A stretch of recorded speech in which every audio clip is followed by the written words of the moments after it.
Saxophone. All right. Hi, everybody. Dennis Prager, welcome to my home for my nearly weekly Fireside chat. The difference today is you folks have to see his face. It's no fun if you don't see this animal's face. Is there any way you guys can get the camera? I mean, people are dying. You got to do it, even though it's not professional. You got to get it over. If this doesn't make you smile,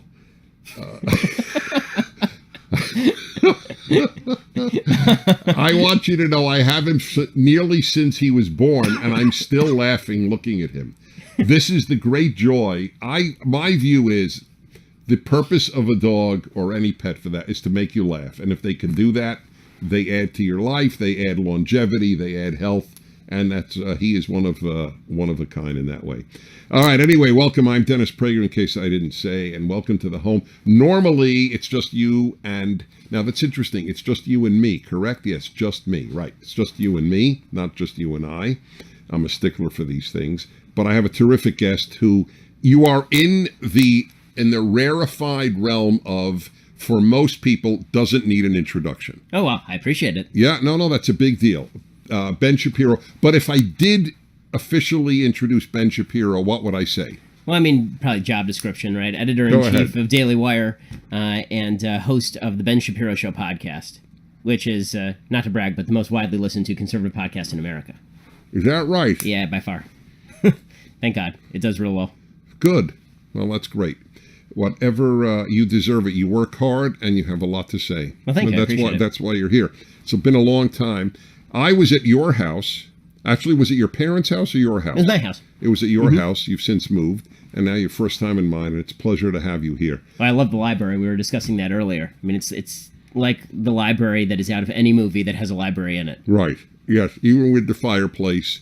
But there were probably 1,000 books in this room, and it's...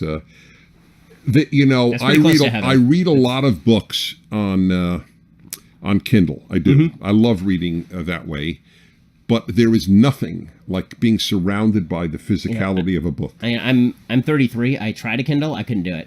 Oh, really? And, part of the reason I couldn't do it, I love holding the book. I love turning the pages. Also, when you read on Shabbat, it's a problem. If I'm stuck in the middle of a book and I won't use the Kindle on Shabbat. Oh, because you don't use electricity. Exactly. Yeah. So, I'm just explaining because I grew up that way. I'm Exactly. well aware. So on the Sabbath, on Shabbat, as it is in Hebrew, Orthodox Jews don't use electricity. So that would render the Kindle if you're in the middle of a really good book, yes. then you hit Shabbat and it's like, turn it off. Right, exactly. So. But in theory, though, you wouldn't even really hold it, right? Because of muktzah. Yeah, I mean, although right. muktzah is more of, it's more of a custom than it is a halacha. But, okay, anyway, we're not going to get into we promise we won't. This won't the be details of Jewish law. That'd be a horrifying hour. And that's said by someone who observes it. That's okay, right. That's fine. Anyway, it's really, we could have a blast here just on anything. I have a strong suspicion. What I want to talk to you about a lot of things. And by the way, is it fair to say that I had a role in your life prior to your being born? Yeah, absolutely. And my parents started moving toward Orthodoxy because of you. So they listened to your show, and then they started going down to the Venice community where Rabbi Lapin was at the time, and they started becoming Orthodox in that direction by listening to your show. That's very touching. Yeah, I'm very touched by that. That's very sweet. Okay. Anyway, so I have a long time in the Shapiro family. Really. Yeah, absolutely. And then of course I listened to your show from the time I was capable of listening to talk radio. So. Which is with you was what, about 3? Well, in utero. Yeah, in utero. That's right. Well, that may be. What year were you born? 84. So I started radio in 82, I think. I believe that's correct, or 82 or 83. So that may well be. So your voice has been reverberating in my life. That's very funny. I just heard this very deep baritone. This basso profundo coming through the walls of the uterus. Well, the hope is that it was profundo. That's right. That's the point. So I'm going to start with the elephant in the room, all right? Because I like addressing these issues, and I know you know what it is. And it's really just, there's no debate here or anything like that. So you were a never Trumper. I was not, obviously. We debated this on my show. It was a terrific hour. People loved it. Yeah, because we didn't yell at each other. We both respect each other so much. And, my God, if conservatives can't respect each other when they differ, then we're doomed. Yeah. I mean, it's one thing. The left-right divide is I think unbridgeable and huge, and I understand that. But I mean, even within the same ideological community, we should be able to talk to each other and still love each other. All right, but be that as it may, so we debated that then. You wrote a piece in National Review, which I actually thought was terrific. I should drop actually. I just realized that's somewhat taking back your compliment. Oh, yeah, no worries. You know, it's like saying, you really look great today. Yeah, as opposed to all other days. Yes, when exactly. You look like absolute right. Yeah. horse crap. But yeah. Yes, that's right. But it was wonderful, and it was about. And if I don't want to summarize it to my benefit. I don't mean my ideological benefit, but to my understanding. Tell me if your point was, and you used historical data, which I found fascinating. Folks, don't get carried away with what presidents say. Yeah. Be preoccupied with what they do, which is what I answer to people. Well, you know, Trump tweeted X, Y, Z. I said, I don't pay attention to his tweets. The guy, from my perspective, he has done the most conservative things in the presidency in my lifetime, and that includes Reagan. So that's how I measure him. Is that a fair statement? So I think that he's done a lot of good things. I think he's done some stuff that isn't as good in my view. I think that his economic nationalist program, the carrier deal, for example, is not something that I was in favor of. I think the sort of crony corporatism of that's not something I like. But yeah, he's done a bunch of great things too. I mean, his executive order with regard to cutting regulations, his what he's obviously doing Judge with Gorsuch, the of course. EPA. The EPA is terrific. Yeah, all that stuff. We're on the same page on this stuff, obviously. Exactly. So, So at this point, are you happy he was elected? Yeah, sure. Yeah, I mean, I'm happy he was elected at this point. I don't want to ask the next question.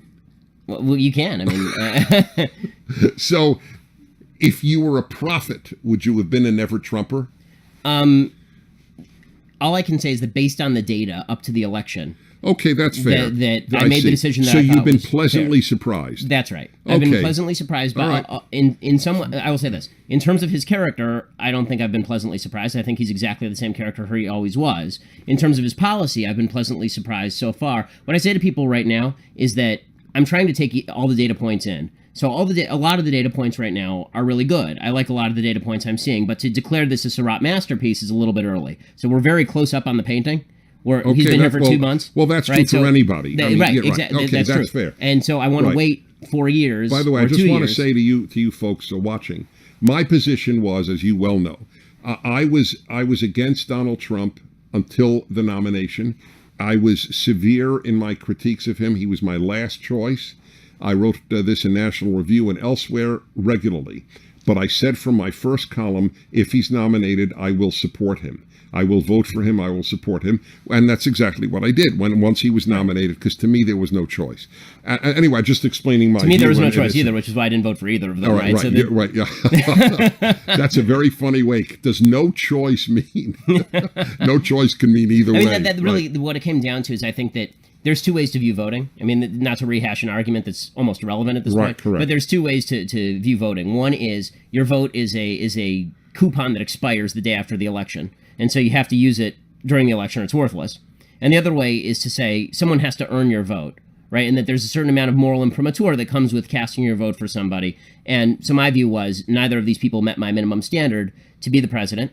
And then there was another concern, which I think it's a little early for me to rule on, which is how much was Trumpism going to hijack the philosophy of conservatism and convert conservatism's core into something different. So that's a different question from do I like some of his policies? Because I can like a lot of his policies, but if that means that he's carving away, for example, at the idea that healthcare ought to be a private sector thing because he keeps saying that health insurance is something that everybody needs to have and the government needs to ensure is provided, that's a problem. So that's an argument that I think is still up in the air, and I don't think that one's been solved yet. I don't think it'll be solved for some time because there is a bit of a soul fight happening in the Republican Party between people who say, here's what I like about him that's conservative, here's what I don't like about his philosophy, and people saying, he won, I'm going to buy into everything.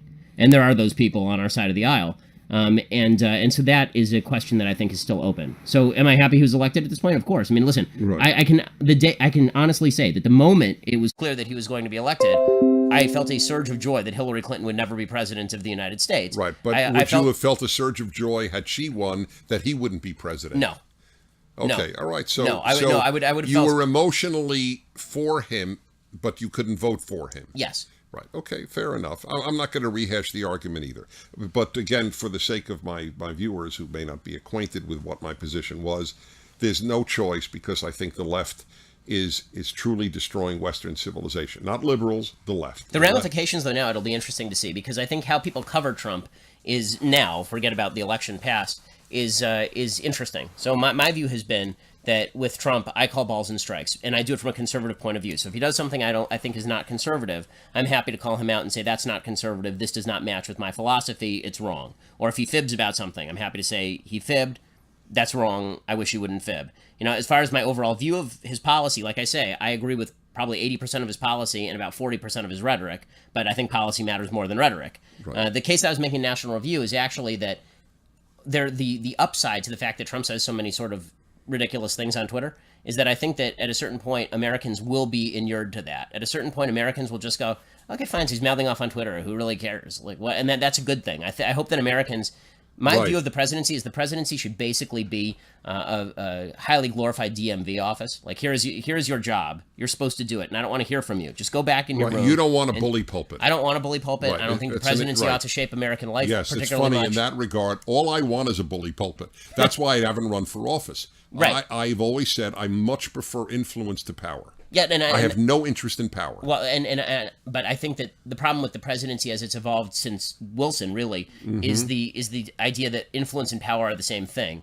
And so if you talked about Obama, the terrible things that Obama did, I would say that at least half the terrible things he did were solely in terms of his influence on America's culture and how we feel about each other, just solely with his rhetoric, because a lot of his policy prescriptions are being rolled back right now as we speak and will not have a long-lasting impact. We'll see about Obamacare, but even a lot of his smaller things are being rolled back. All right, let me move on to some other stuff because, unfortunately, time is obviously, as you know, always limited in the truest sense of the word, by the way. You go to campuses a lot to speak.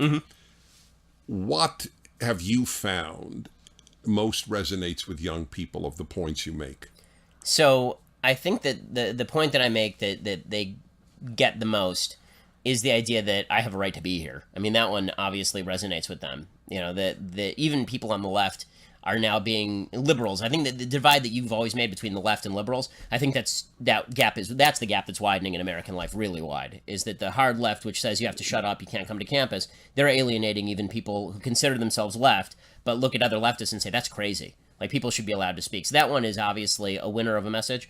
The other one is that, when I go on campus and I say to people, your life is in your own hands, you're some of the most privileged people on earth to be in America.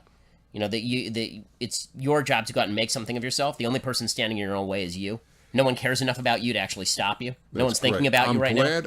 I did not know what your primary message was. I'm so happy to hear that. My answer to this, I think, truly nonsensical and dangerous in the sense that it just creates hatred. This view of white privilege. Yeah. My answer is America privilege. I have two answers. There were two privileges that I had really, and that is American privilege and two-parent privilege. Yeah, exactly. I had a father, which vast numbers of kids don't have, and he did not go to my ball games. I did not want him to go to my ball games. Do you know, by the way, because there's obviously such an age gap between us, I want to ask you a question on that. And you may have a totally different view, and that's fine. There's no right or wrong here. In my generation, and I know that I am not the outlier here, because I've asked Alan Estrin, my producer, who you know so well, and others of my generation. We did not want our parents to come to our games because we felt less manly. Okay. My mother is in the audience. Oh, ooh. So I'm curious, for your generation, did you want your parents to watch you do, did you play sports? Yeah, I did. Okay, did you want them to come to games? Not my mom so much, my dad, yeah. Okay, so there's a difference. Like, dad being there, my dad coached my baseball team, too. Right, okay. I mean, some of my best memories are my dad coaching my baseball team, and there are a lot of male bonding moments. Like, one of my favorite stories is the first time I tried beer, it was my dad who gave it to me when I was 12. And it was at a baseball. Like we were supposed to play for it was the game before the championship in Little League. And my dad was coaching the team. We were supposed to lose. It was like 100 degrees outside. And my two of my cousins were on the team too. And my dad said on the way to the ball game, he says, if we win today, because we're supposed to, he says, if we win today, I'm going to buy y'all beer. And my cousins didn't believe him. I knew my dad. So I was like, okay, that'll probably happen. So what happened? Did you like the beer? So we won the game. We pull up into the parking lot of like a CVS, I guess it was then a Rite Aid or something, and we go inside. And my dad asks my cousin, "You pick the beer," and my cousin was a history buff, so he says, "Okay, Sam Adams." So we got into the car. My dad drives up into the hills, and we pop open the beer. He's not drinking, but we are. He hands us each a beer.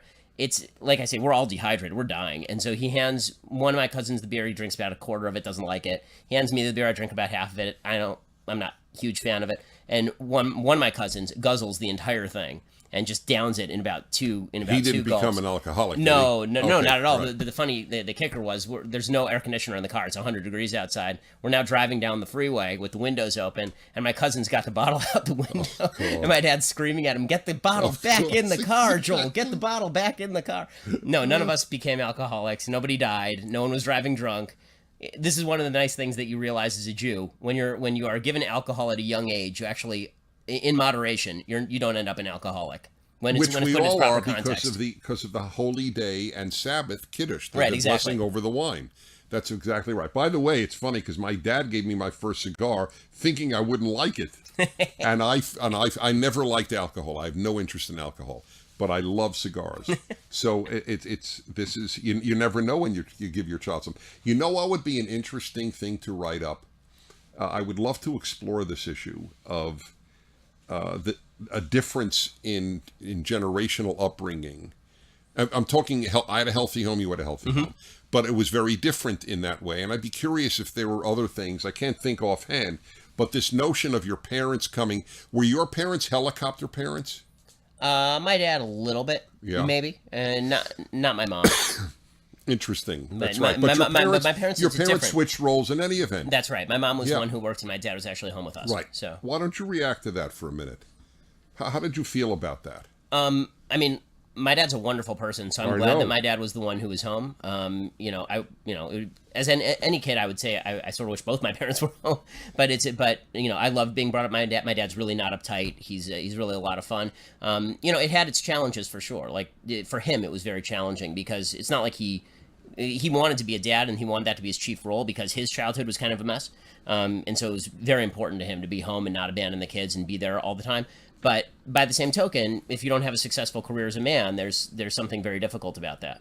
And that was something that he definitely had to struggle with, for sure. But you didn't struggle with that in vis-a-vis your dad? No, not really vis-a-vis my dad. That's what I'm asking. Although I will say that it did drive me to say, okay, well, if it was important to my dad and he never really got a shot, he was a composer, and you either get a shot or you don't. Right. If he never really was able to succeed there, it kind of doubled me down on, okay, I'm going to work twice as hard and make sure that I don't have to deal with some of those issues.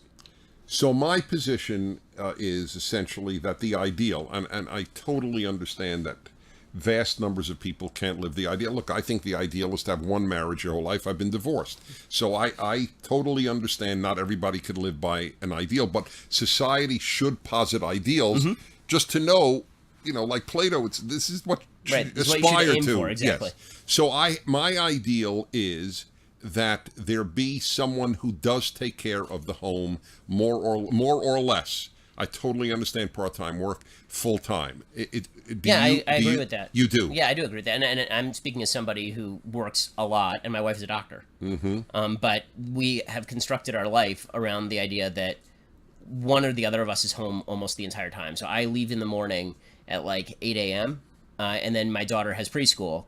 And by the time she gets home from preschool, which is at like 12 or 1 o'clock, I'm already home. So even if I'm working from home, then I'm working from home. Right. But I'm home, or my wife is home, I would say 75% of the time. Right. So that and also I have the benefit of having both my parents who live close by. So my dad is also there a lot. So we have a real. I agree with you that that's the ideal. I also think that the key is however you stray from that ideal, you better have a support structure, because somebody better to be there to pick up the pieces. So, my wife couldn't do this, and she will freely acknowledge she couldn't do this if I did something else for a living. If my parents weren't they're nearby. Like we deliberately live a mile and a half from my Right. parents No, because we know that we need the support. Well, that's the way it was in much of human history, and it is still in the world today. What do you think of the notion of 50-50? I mean, I don't even know what that means. Well, like, that's why I know you. Well, so that answers my question, obviously. But people have this notion, which I've never bought. It's not even as an ideal. The man does 50 of everything, the woman does 50 of everything, and I just don't know how, beyond theory, how that works. No, that's foolish. I mean, I was talking with a friend of mine this morning. We were talking about marriage and what really makes a marriage work, and we were saying that what makes a marriage work is the man is committed to being the husband and the wife is committed to being the wife, and then once that's your commitment going in, you figure out what the interplay is. But you don't go in with the idea, here's what I'm demanding my spouse does. Right? If you go in with the idea, here's what I demand my spouse does, that's not going to work out well because you can't control what your spouse does. Right? You can have your idea of what you're going to do. My view is, look, I'm going to pick up as much of this. There are a bunch of pieces on the floor. I'm going to pick up as many of these as I can, and I know I need my wife's help, but she's also going to pick up as many as she can, and I'll tell her when I need help, and she'll tell me when she needs help. But there's no idea like, okay, I'm going to do the laundry half the time, you're going to do the laundry half the time, or I'm going to do the dishes half the time. First of all, she hates doing the dishes, and I hate doing the laundry, so I'll do the dishes and she does the laundry. But if it were easier for her to do both, she would do both. There have been times in our life where I'm doing nearly 100% of the housework, and she's doing nearly none. There have been times where it's precisely the reverse. And there are times when we pay a maid. So your wife is a doctor. Mm-hmm. I assume I don't know for a fact, but I assume only because this is what women tend to do who become doctors: radiology, ophthalmology, anesthesiology, dermatology. Yeah, the road. Yeah. Yes. No, she's doing family medicine, and the reason she's doing family medicine is because she didn't want to be in school as long and in residency as long, and because she wants to be able to work part-time when she's done. And she's made career choices specifically predicated on being home with the kids. All right, now here's an interesting... She took off a year with our first kid. She took off 6 months with the second. Here's an interesting social, societal, individual tension. Half the doctors now are women. But women do what your wife is doing, and I totally support it. Mm-hmm. But for society, we have less doctor hours as a result of more women being doctors. Right. So there's a real tension between what's good for the individual doctor and what's good for society. Well, that tension would immediately disappear if we had a free market system, right? Because then people would be able to pay a doctor to do whatever, and people would get into the business of doctoring. There would also be if the free market system worked, we'd have more medical schools. Right, more medical schools. There would actually probably be shorter residencies. The residencies wouldn't be quite so long, actually, because there would be an urge to get people into the marketplace to actually perform. It's a cartel, the residencies largely, because you're working doctors, people who've graduated from medical school, you're working them like at below minimum wage rates. But a lot of that would disappear. And again, half the services that you get from your doctor, you could probably get from a nurse or a nurse practitioner. I mean, there's no reason that you should have to go through a doctor to get an x-ray. You should be able to walk into like an x-ray tech and pay him $100 and tell him to snap a photo of you. Well, of course, I know you know this. I'm just saying it for the benefit of the viewers, that the greatest proof of the power of free market, which actually I'm not even thrilled with the term, because people who don't fully understand it don't understand what it really means is people choose what they'll buy. Right. And they choose what they'll pay. That's what free market means. I mean, when you put it that way, it's almost hard to resist. But the proof is plastic surgery. Yeah. I mean, it's gotten far better than ever before. And far cheaper. Yeah, LASIK eye surgery is the one that people usually use. I didn't realize that's it used to be like $10,000 an eye. Yeah, and it's not insured, so nobody went through their insurance. That's you just right. paid cash up front. Yeah. Now it's like $2,000 an eye, and the quality's 5 times as good as it was. Of course, it's so painful that you and I, and obviously not only you and I, but we understand this stuff. Here's what is it? Margaret Thatcher said: "Facts are conservative." Mm-hmm. I would go totally correct. There's another thing that makes you conservative: common sense. People write to me, it's one of the most common reactions I've gotten in my long career. God, Dennis, whatever you say, it just sounds like common sense. I said, that's exactly right. I'm a conservative because I use common sense. It's not that I have a pre-existing ideological bent. If you look at life, As with common sense, you end up with conservative answers. Well, I think that the mistake that the left makes is they mistake the normative for the descriptive. What they wish life would be. That's right. They say that this is what life actually is, yes, right, or can exactly. be. Yep. And then, right. and the right, we don't say that the descriptive is normative, that what is what it should be, but we separate between the two. We say, here's the descriptive, here's the normative. Right. Sometimes we can get to the normative, sometimes we can't. So you're a religious Jew. I'm a religious Jew. You're Orthodox. I'm not Orthodox. But by the way, you accept this. A lot of Jews find that confusing. You accept, and I don't mean in a personal sense, obviously, but you theologically, right, I won't put you in car race. You would accept the possibility of being a religious Jew who isn't Orthodox. Well, I think, yeah. I mean, you accept the divinity of the Bible. Right, exactly. Yes. You interpret the it. Chosenness, all the 13 You interpret principles it of in many ways more literally than rabbinical Judaism. Yes, so, that's correct. Yeah, yes. So, all right. So no. So we I'm may just disagree on making, halakha, but that's not that's the same halakha is thing. Jewish law, right? Right, exactly. So it plays a seminal role in my life.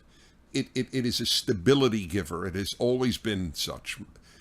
Knowing there is a God, that God revealed himself at Sinai, these give me great peace. Does that a role it plays for you? Yeah, 100%. 100%. I mean, because the fact is that, it says in, not to get into giving divrei Torah, not into giving, kind of expository analyses of the Bible, but this week's Parsha is the portion of the Torah. There's a section of the Torah that's very cryptic where it talks about Moses wants to see God's face, and God says, no, you can't see my face and live. You can see my back. I'll put you in the crevice in the rock, and then you can see my back. And my dad, I thought, had a good interpretation of this, and that was that if you're really familiar with somebody, you can identify them from behind, right? You can see their back, and you can tell, okay, that's my dad, that's my wife, that's somebody that I know. But you can't see their face, you can't see their purpose, you can't see exactly what they're doing. But knowing that they're there is comforting. And that's true for me and my vision of God, which is I don't know what he's going to do. I don't know what his plan is, but I trust that there is a plan, and I don't have to see his face in order to trust that there's a plan, because I'm not capable of understanding it. But as long as I'm following him, as long as I can see his back, there's a certain level of comfort there. I like that. You tell your father I like that. Okay. Well. No. I find that's a very good way of just knowing I don't have to see your face. You're God. I don't need to see your face. I just have to know you're there. Woody Allen said that once, But Woody Allen may be somewhat nutty, but he is very funny. What is his line? If only God would sneeze. Have you heard that? No. Yeah, I just wanted to sneeze, So ironically, that's a very traditional view. I just want to know you're there. Mm-hmm. By the way, you will love this, I think. Do you know, I don't know if you've, and I don't expect you to have, but I wrote about this. And I often have debated atheists on video and in person and on the radio show. I now have really only one question for an atheist. Do you hope you're right or wrong? Mm-hmm. If they say, I hope I'm wrong, I know I'm dealing with an atheist who has thought the issue through. If they hope they're right, I don't believe they've thought the issue through. Well, the problem for atheists when it comes to if they're right is that all of civilization breaks down almost immediately if you apply the principle. Exactly. Because if you believe and meaning in life.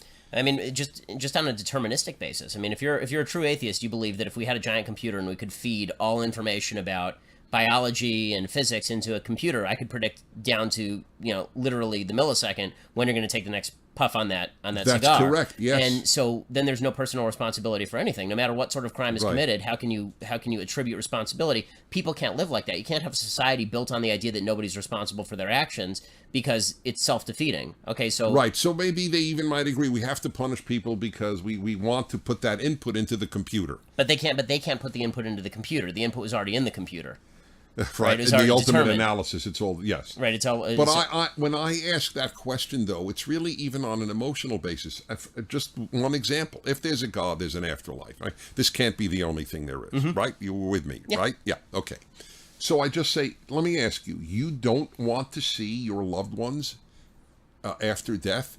You are at perfect peace that you will never see any of those that you loved? I don't understand that. Yeah, I mean there's no question that religion is comforting. I think that this is why so many atheists see themselves as steely-eyed missile men willing to look truth in the face. Right? I mean, there's a very self-flattering aspect. I don't think they look truth in the face, because when they say, if they look truth in the face from their perspective, if they'd say they hope they're wrong, right? then I No, then, that look, I agree with, I yeah. know, I understand the truth. I'm not happy with it, but hey, I got to do it. I asked Charles Crowder. You would love this. I play it on my show periodically. Whenever I have Charles Krauthammer on, and by the way, for those of you interested, the Prager University weekend, it's called the Summit. We have that every year, and we're going to have Charles Krauthammer this year, among others.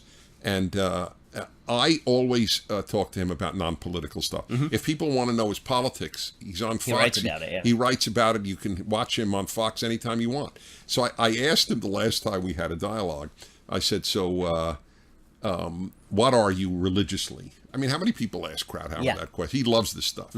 So he goes, I'm agnostic. So I said, what do you think of atheism? And I was certain he'd say, look, some people are atheists. I'm an agnostic. He went into a rant.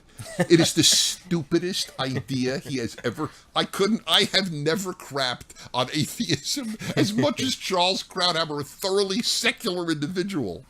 Isn't that fact? It shows he's thought it through. Right. Well, I mean, I think that this is the thing that atheists don't understand about religious people, is that most religious people understand that there is a leap of faith that takes place somewhere in here, and they're willing to acknowledge it. A lot of atheists don't acknowledge that. They say that no, there's no leap of faith to atheism. It's just logic that drives me to atheism. And that's not true. Logic drives you to agnosticism, perhaps, but the idea that it drives you to atheism is just not true. Right. Totally. I mean, my brother who went to Harvard Medical School, and I only mention it because it's relevant to giving his credentials, okay? And he's a professor of medicine at Columbia. And he said he became certain, and my brother is a very rational man, said, I became certain that there was a God at Harvard Medical School, which is already shocks people. He said, when I looked in the microscope and I saw the infinite complexity of the cell, he said, this stuff is random? That's logical? So what made you believe in God? You will love this. I have a very circuitous route and I'll be very brief, but you will love this. I wrote a piece, How I Found God at Columbia. It's on the internet for all of you who want to. It's brief, it's 700 words. So this is what happened. I'm at Columbia graduate school, and I'm learning nonsense. Literally nonsense. Men and women are basically the same.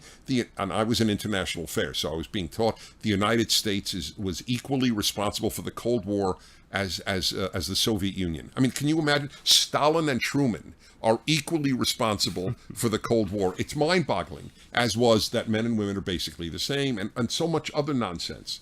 So one day, wandering around the quad or whatever it's called at Columbia, 116th and Broadway in Manhattan, and I all of a sudden, and I give you my word because it sounds a little surreal, but I never exaggerate. All of a sudden, in my brain, what we said in yeshiva, you attended yeshiva, I attended yeshiva, is religious Jewish school, half day Jewish studies, half day secular studies. All of a sudden, in Hebrew, came Reshit Chochmah Yirat Hashem. The famous, I think it's Proverbs, wisdom begins with fear of God. And I realized, oh my God, the reason there's no wisdom at Columbia is that there's no God at Columbia. And that's what really started solidifying for me. And the reason I say it's circuitous is that I came to a very strong belief in God thanks to secularists. Secularism made me religious. I saw there is no alternative. Yeah, I think that that's true for a lot of religious people, is that they look and they say, there's either a plan that I can live by or there's not a plan that I can live by, and I either have a choice in that plan or I don't have a choice in that plan. And life betrays the idea that there's no plan and that you can't live by that plan and succeed through your own free choice. Free will, to me, is the best proof of God. The idea that you have the capacity to make choices in your life that make your life better. And the atheists deny it. Right, exactly. And that crumbles society. So we can try that. Right, and it crumbles logic. Please, do they really believe there is no free choice? Now, by the way, there are times where I do wonder, when a man molests a 5-year-old, I mean, I understand a bank robber, Okay, but I know it's wrong to rob, so I don't rob. Okay, fine. Yeah, no, mental illness is But I don't understand molesting a child. I mean, it's not like I have to battle it. Right. So the guy who does it, obviously, I'm not saying he had no free will, but he had no free will vis-a-vis that desire. Right. Well, that's I think the serious problem that honestly the biggest problem to faith, I think, is mental illness, like severe mental illness. If you see people who are severely mentally ill, I want to tell you why I'm shaking your hand. I want to tell you this very touching what you just said. You know, my close friend since high school is Rabbi Joseph Talishka. Mm-hmm. We wrote 2 books together, and we're working on a commentary on the Torah together, and so on. And he has always said that is his biggest single question. Just what you just said about yourself. Why don't you explain it for a moment? Well, I mean, having people who were like my grandfather had schizophrenia, and you see that people literally do not have freedom of choice when they're mentally ill, and then you see that their brain chemistry can be changed through medicine, suddenly their freedom of choice is open again. And so you say, okay, well, God, you see the whole purpose here was that there was going to be freedom of choice, and then there's a whole subset of human beings who don't have freedom of choice. Yes. Or at least their freedom of choice is so closely circumscribed that there's not much they can do about it. Right. And so that's the crisis of faith with regard to mental illness, because which makes sense if the basis of your faith. So is what free do will. you do with it? You just leave the question there and say, look, I can't answer every question. I'm a finite human, or what? Well, what do you do with it? I mean, I think that there's some of both. I think also that the idea that human beings. There's 2 questions. One is corporate free choice and the free choice of other people to help you when you have mental illness, and their free choice is not circumscribed in trying to bring you back to health, and that's and so that is to a certain extent proof of God, because they're able to actually help you get back to the godly state where your free will is available. And then there's the idea that and this is a typically religious idea, that people are given different challenges in life, unfortunately, and some of those challenges are near impossible. And that is that maybe the free choice is limited to whether you eat dinner or not tonight, but that's the challenge that's placed in front of certain people.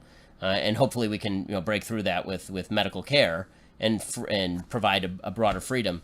But I mean, I'm not going to pretend it's an easy problem to solve. If I had an easy answer, it wouldn't be a problem. Now let me tell you a very fascinating. You've just heard with 2 religious people acknowledging issues that may not be answerable by us vis-a-vis God. So listen to this. You will love this. So I was invited about 8 years ago, to their credit, the biggest atheist group in the U.S., I think it's called Atheists United. Mm-hmm. They invited me to their national convention, which, of course, when did they have it? On Easter Sunday. It's so typical. Yeah. Right. So they invited me to debate their head. And I was honored, and to their credit, by the way, they paid the fee before I spoke. I just want to say this on behalf of the atheists. Not all religious groups have done this, as I'm sure you have experienced. But anyway, so I looked at the audience at one point, and I said, raise your hand if you ever doubt your atheism. Not one hand went up. There must have been 500 people there. And then I said, it's very interesting. You look at yourselves, you atheists, as, we, unlike the religious, we question. But I want you to know, I said, I don't know a religious person who has never had doubts. You never have doubts, but we acknowledge when we have them. So who's more open to questions? I think that's exactly right. Look, it's the fundamental root of the word Yisrael, right? Israel is about struggle with God. Mm-hmm. It's not the idea it's when Jacob is renamed Israel and the entire Jewish people are named after Israel. When that happens, he's not renamed, now you have perfect faith in God, right? And Jacob is described by all the commentators as a simple man, meaning like a simple man of faith, but he's not a simple man of faith, right? He's someone who struggles with God. That's right. His actual name. And I always tell Jews who are claim to not believe in God, but who identify as Jews, I just want you to know the name of the Jewish people is Israel. It means struggle with God. That means not just believers are to struggle. Atheists have to struggle too. Yeah. And if you're struggling with God, that means that there's a baseline level of belief. You don't struggle with nothing. You don't struggle with the air. If you're struggling with the justice in the universe, there's part of you that knows that the universe is supposed to be better than it is. That's and right. so now you're struggling with something that's beyond yourself. Like Bernie Sanders, this big atheist, he talks about he's an atheist all the time, and every tweet of his is, why isn't the universe fairer? What are you struggling with? I mean, Well, so the that's universe right. isn't fair. Exactly. Okay, so who cares? Yes, well, it's not supposed to be. It's random. Right. If you're a real atheist. So what's he struggling with? There- Why there's are no- socialists? Why are socialists struggling with the unfairness of the universe if Yeah. that's just the way the universe is? Yes, exactly. It's like struggling. I don't want H2O to be water. It is. It's If just you're a the way- if you're a total materialist, you Yes. shouldn't be struggling with income inequality. You should say that's the way things are. You certainly shouldn't. You shouldn't actually be Right. struggling with And human where- inequality. Where because does the better fact- come from? Neurological impulses? Yeah, exactly. What is our time frame? I know I'm supposed to take questions, but this is too interesting and it's too much fun. So what should I do? Take questions or continue? Take some questions. All right, let's see. What do we? You know what? This is really funny. I mentioned to them because we're getting in questions, and they're almost all political. Political, yeah. When I'm on alone, thank God it's not all political. I am interested in politics because there's no choice. Right. But my inherent interests don't lie there. Well, values are more interesting than politics. Oh, politics God. is just the branch. That, the yes, values are the root. it's yes. So anyway, all right. Here's a non-political. What's your advice to young adults who are dating to marry? What are some basic guidelines they should follow? Okay, I'll let you. Okay. I'll take a crack I have a at simple that. one. I always offer Yes. this one unsolicited at my college speeches. Do not date or marry someone of a different political persuasion than yourself. Do not date or marry someone with a different set of values than you have. Because the bottom line is that, look, when you first meet someone, your first priority is to have as much sex with that person as you can possibly have in a short you're period of speaking time. as a male. I just Yeah, just that's a male perspective, yes, okay? exactly. Like just Yes. speaking for every male on planet Earth. Right. This is just the way that it works. Okay? Including gay males. Including gay males. That's This right. is true for Yes. every man on planet Earth. But then it turns out, and science actually demonstrates this, that over the period of time, basically the level of emotional intimacy that you have with your partner goes up, and the level of sexual intimacy that you have with your partner goes down, because it can only go down from infinity. So when that happens, you're going to be left staring at each other, and not when you're naked, and you're going to actually have to determine what are the values that we want to live with, what's the life we're going to create together. Right. All your conversations end up with your wife, unlike some of the conversations with friends, which are just frivolous. A lot of conversations with your wife end up just being about the life that you're building together, and so you better have a common vision of what that life is going to be and what the values that you're going to inculcate in your children. Right. Well, so are some going to be people as will well. say, I want to get back to your first point, with which I totally agree. So some people will say, hey, I share a vision of our personal life with the man or woman I'm dating, but we don't, we're totally apart politically. But that is a value issue. Yeah, that's right. And so you may have the same vision. We both want one child, two children, or we both want to work, or we both want to live in X, Y, or Z city.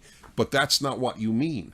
Right. No, and one of the decisions you have to make is whether you are going to be a couple that actually cares about politics or a couple that doesn't, or politics are going to be completely separate from your life or not. Because It's if you don't- impossible not to care. I mean, I agree with that, and I think all the couples that I know who say that they're going to put it aside, 5-10 years in, Pay a eventually it price. comes back in, and then they're angry at Yes. each other because they voted a different way in the election. So it's.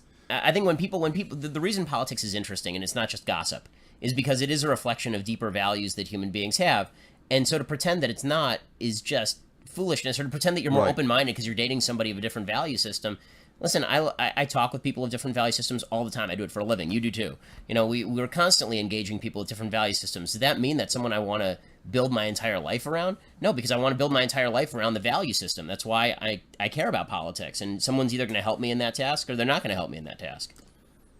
It's critical because it's so tempting to overlook these things when you're madly in love and madly in lust and all of that stuff. But it's ultimately, it causes terrible rifts in marriages. Once you're married, I want you to love each other up, even if you're a Republican and Democrat and so on. But don't get married to begin with. Yeah, if you exactly. are. Here is an example, and I'm assuming, I assume you're for capital punishment for murder? Right. I have argued that is, to me, the greatest example of the unbridgeable gap between the two sides. I understand almost every single position that I differ with, but I don't understand people who think that it is good and moral and decent to keep every murderer alive. I can't relate to it. A man rapes and tortures a woman and then strangles her, and you believe that he has a right to stay alive? it's an unbridgeable gap to me. Yeah, I mean, I think that's to be honest with you, on my first date with my wife, we had the free will versus determinism conversation. By the way, I had first dates like that too, which didn't always end up well. Yeah, but if they ended up well, it was a chance to be married. Hey, listen, I moved fast. We were engaged after 3.5 months, and we were married after 10. Right. And we've now been married. We're coming up on, let's see, it's 2017. We're coming up on 9 years. Wow. Which moved really fast. We have a couple kids, but yeah, first date was. Like, we actually numbered our dates by the topics we discussed. So, first date was free will and determinism. Second date was gun control and capital punishment. And so, we covered all the ground we needed to cover. Is this awesome or is this awesome? See, this is, cut to the meat of the matter, Uncle Eddie. Like, you just get right down to brass tacks. Right. Because the first question for most couples, this is the part that's so stupid, is when people are dating, they spend so much time on how attractive the other person is. That question is answered literally within the first 30 seconds of meeting someone. Right? I mean, literally in the first 30 seconds, the person's either attractive or they're not. Certainly for the man. Okay, for the woman, women grow to have emotional intimacy, and that has an effect on how they see physical intimacy. Right. But the truth is that even women will look at a guy and they'll either be like, okay, that's something that's in my range, that's something that's totally not in my range. Right. And so that question is now solved. So we can put that to the side. So if you're actually going to spend an inordinate amount of time with this person, wouldn't it be good if you shared a few things beyond the fact that you want to have sex with one another? But our society has decided that that's actually last priority. If the first priority of the relationship is you go into the relationship knowing I'm aiming for a relationship in which I'm going to be the husband in the sense of I'm going to take care of my spouse and my children, and being a wife, I'm going to help take care and honor my husband, which is a big thing, honoring your husband. Like, if a man feels disrespected by his wife, it's one of the worst things that can happen in a marriage. And if she goes in knowing that, then the question becomes, okay, is this someone who's worthy of my honor? Right? Is this someone who is worthy of my respect? And then she can decide, if this is, then maybe this is a person I can marry. If this is a person I have no respect for, then this is obviously not something that I should be doing. And same for the husband. Now, here's an interesting, sad point. I totally resonate to your first date conversation. I don't know, what else am I going to talk about? Your favorite movie? Right. I don't even understand. I mean, why is that interesting? We did do one date that was like favorite TV show. Okay, that was a less memorable date. Right. Okay, and it wasn't even your first one, as you say. You were talking about free will on your first one. Yeah. It's like I tell people. It was a 4-hour date about free will. I tell people why I was not good as a pickup artist, because the woman would say to me, "Oh, and what do you do?" And I think, well, I write and lecture on ethical monotheism. Which was you never saw that. Wow. Yeah, exactly. I gotta go home with this guy. So I totally resonate to that. But here's the issue to me. There are so many young people, and I don't blame them. I'm not blaming them. I think it's a product of our terrible educational system and our secularism. They don't think about these issues. Well, so they can't have a first date on free will because they haven't thought through free will. Well, because I think also there's a bigger issue with dating, and that is that people think that the first issue in marriage is love, and it's not. The first issue in marriage is commitment. And our entire society teaches people that the first thing you should look for is love. And then they show them romantic movies about people who are in love with each other in the first 6 weeks of their relationship. And then they'll show you 20 years in, I know, when people are passing gas and they're a little fatter now. And, they never show that part of the marriage, because that's the part that actually matters. That's what most of the rest of your life is going to be. It's not going to be you gallivanting around on a beach in Hawaii. It's going to be you cleaning up your child's vomit at 3 a.m. when she's got the flu. That's what most of your life actually is. And so is that a person that you can look at 3 o'clock in the morning and think, God, I'm glad I'm on the same team as this person. We're building a life together. Or is it going to be like, oh, I wish I were with that other chick in Hawaii right now on the beach? You will love this. You know this man, Shmuley, Rabbi Shmuley. Mm-hmm. So I've been friends with him for many, many years. He brought me to Oxford very, very many years ago when he was the rabbi there.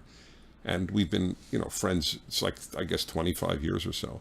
Anyway, he told me in a car once, he was driving, I'll never forget, and he said, the difference between our approach, he's a member of this Jewish group called Chabad, and, ultra-Orthodox, but worldly. Mm-hmm.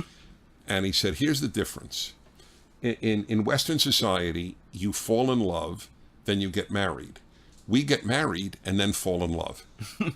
I thought that was a very interesting approach. I mean, that's historically more common in terms of marriage than not. I mean, it's a Western invention the other way around. But I think that there is a happy medium, which is, of course, clearly. And the happy medium really is right.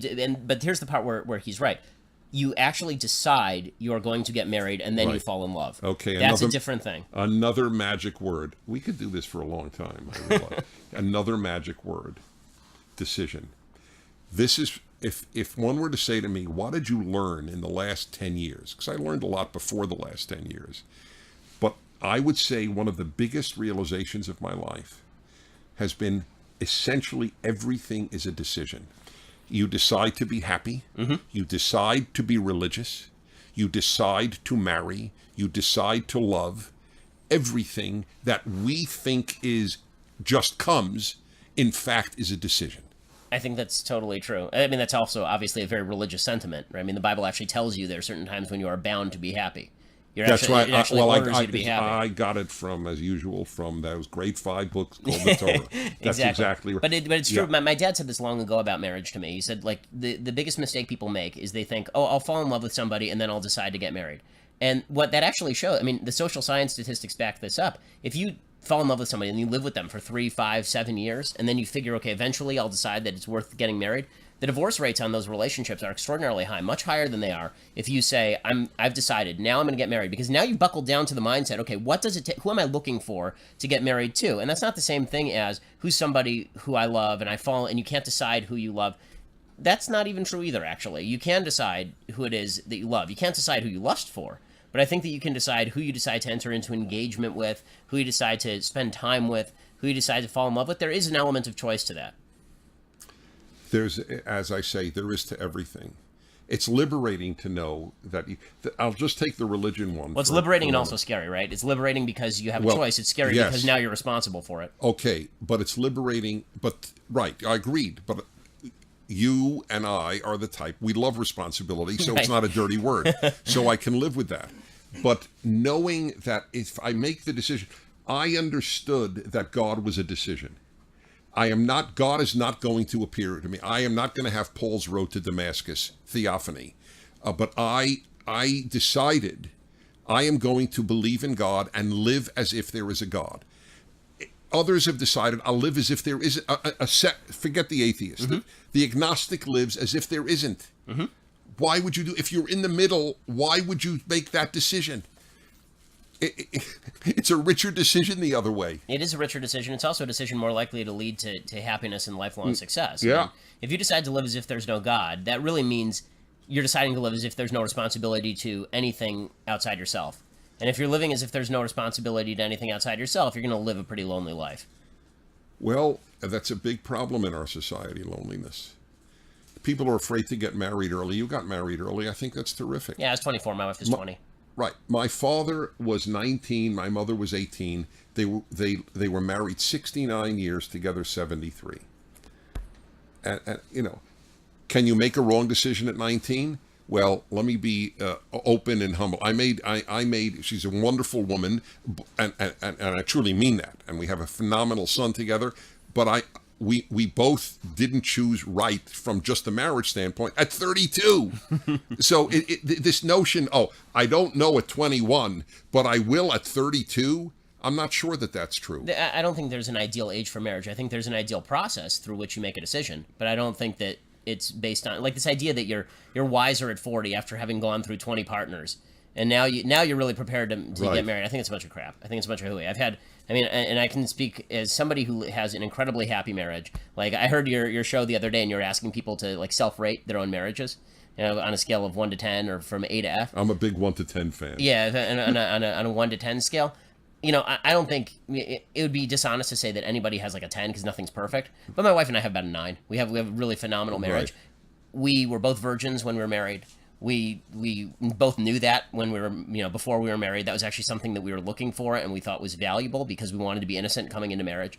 And that was, I think, like we both had standards. We had check boxes that we checked before we decided to get married. Right. And that's not going to guarantee success, but it's going to make your likelihood a hell of a lot higher than if you have no check boxes. I mean, It's like it sounds ridiculous to compare it to this, but if you're check the Yelp reviews before you go visit a restaurant. I mean, it's better than you're not going to get the chances of food poisoning are a lot lower if you've actually taken a look at the restaurant beforehand. How much time do we have? One more question. We could have one more question. What is the capital of South Dakota? No, I'm kidding. This is whatever you know where I got that from. You will love it. You remember? You wouldn't remember, but you know Groucho Marx, right? Yeah. No, it's Bismarck's North Dakota. Right, yeah. Right, Pierre. But it doesn't matter. So do you know where I got this from? Groucho Marx. Groucho Marx was at a seance, was it? Was it, they were meeting the dead, right? So they said, okay, sir, it is your time for a question. What's the capital of South Dakota? So ever since then, I have had the most serious authors on my show. And I go, I'd just like to begin with, what is the capital of South Dakota? And I'm expecting some author to hang up on me.